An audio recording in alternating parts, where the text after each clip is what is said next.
Ma'am हमें ये नहीं समझ में आ रहा है कि अभी कैलेंडर आया है, एग्ज़ाम एक के बाद एक लगे हुए हैं, बिल्कुल गैप नहीं है, हम कैसे तैयारी करें? देखो सबसे पहली चीज़ इसमें एक फ़ायदा ये है कि एग्ज़ाम बैक टू बैक होने से कि आप लोग को अगर आपने एक बार शानदार तरीके से प्रॉपर प्रिपरेशन कर ली, तो आपको बार-बार वो उस चीज़ के थ्रू नहीं जाना पड़ेगा और एक के बाद एक आप एग्ज़ाम देते जाओ, किसी ना किसी एग्ज़ाम में पक्का आपका हो ही जाना है।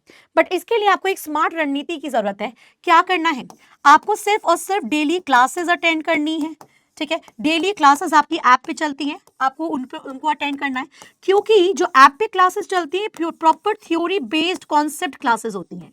ये कॉन्सेप्ट क्लियरेंस क्लासेस होती है और आजकल जो क्वेश्चंस बनते हैं वो कॉन्सेप्ट क्लियरेंस के ही क्वेश्चंस आप लोग के बनते हैं, रटने वाले क्वेश्चंस अब नहीं बनते।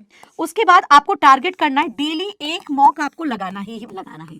और मॉक ऐसे नहीं लगाना है कान में लीड लगा के व्हाट्सएप चला रहे हैं, रील्स देख रहे हैं। मॉक लगाने का मतलब है रूम बंद और उतने टाइम में ही आपको क्वेश्चंस प्रैक्टिस करना है। जब आप मॉक लगाओगे तो आप अपनी स्पीड को टेस्ट कर पाओगे, आप अपने आप को इवैल्यूएट कर पाओगे कितना सही कर रहे हो कितना गलत कर रहे हो, और जो गलतियां हो रही हैं उसका एक आपको फॉल्ट रजिस्टर बनाना है।